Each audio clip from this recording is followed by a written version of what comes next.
وفي بعض الدول اللي جنبينا هنا زي المانيا وفرنسا وبلجيكا، لو حصلت جريمه الكترونيه من بيتك ممكن تتحمل مسؤوليه قانونيه حتى لو انت مش اللي عملتها، خاصه بقى لو انت ما كنتش مأمن الشبكه كويس، لان الاهمال في تأمين الانترنت يعتبر مشاركه غير مباشره.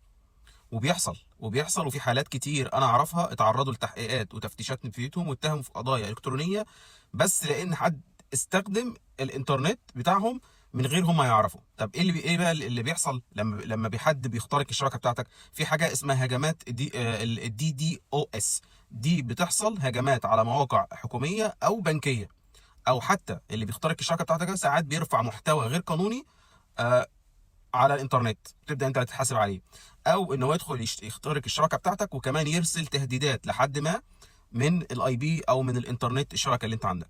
كمان ممكن يخترق اجهزه تانية خالص باستخدام شبكات اسمها البوت نت. تمام. المشكله بتحصل مين؟ المشكله ان عنوان الاي بي ده عامل زي عنوان بيتك، يعني الIP اللي بيطلع الانترنت ده عامل زي عنوان بيتك بالظبط. لما بتوصل على الانترنت فبيطلع اسمك، فانت الجهات الرسميه انت اول مشتبه بالنسبه لهم، حتى لو حد تاني استخدم الانترنت بقى. ازاي ممكن يحصل ده؟ عادي، شبكه الواي فاي ممكن تبقى مفتوحه او ضعيفه التشفير، وده اللي اتكلمت فيه.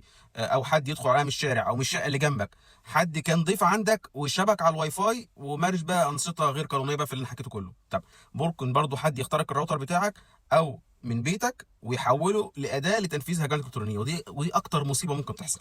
حد جنبيك يستخدم الراوتر ويبدا يستخدم الانترنت بتاعك عشان يروح يهاجم على اماكن تانية. تمام. خلي بالك كمان ان جهازك لو متفيروس او في برامج خبيثه بيتم التحكم فيه، ممكن يتحكموا في الجهاز الخاص بيك عشان يشتغل في الخلفيه كجزء من شبكه اختراق، فانت الجهاز بتاعك تبقى قدامك وهو بيعمل حاجات تانية وانت ما تعرفش عنها حاجه. تمام. طب ايه اللي ممكن يحصل بقى؟ الشرطه او الجهه المسؤوله عن الموضوع ده كله او اللي بيسموها الشرطه اللي ليها علاقه بالهجمات الالكترونيه دي بتتبع الI P بتاعك، بتشوف الI P اللي طالع بيه الجهاز بتاعك وبتعرف الI P، ومن هنا بيروح يسالوا بقى خدمه الISP بقى اللي هو شركه الانترنت اللي واخد منها، يبدا يديلهم اسم حضرتك، يبدا يجي لك استدعاء او يجي لك على البيت على طول. ولما تيجي تقول ما تعرفش حاجه، اثبت بقى اليوم كذا حصل كذا، مين مش انت يعني. لازم تيجي تقدم اثباتات ان اليوم اللي حصل فيه ده. وخلي بالك انا مش بتكلم عن حاجه ما بتحصلش، الكلام ده بيحصل. ازاي تحمي نفسك بقى؟ انا قبل كده اتكلمت عن ازاي تحمي نفسك، واتكلمت ان لازم تبقى شبكه الواي فاي بتاعتك تكون متامنه صح، تستخدم تشفير اللي انا قلت عليه اللي هو ال WB3 او ال WB2، نبعد تماما عن حاجه اسمها WEP او الشبكات المفتوحه. خلي الباسورد بتاع الانترنت بتاعك قوي ومعقد، ما تدوش لحد بسهوله. تغير اسم الشبكه وتخلي الاسم الافتراضي بتاع الراوتر محدش يعرفه، او تخلي الشبكه كمان هيدن، او تخليها مش معروفه، يعني تخلي الشبكه ما تظهرش.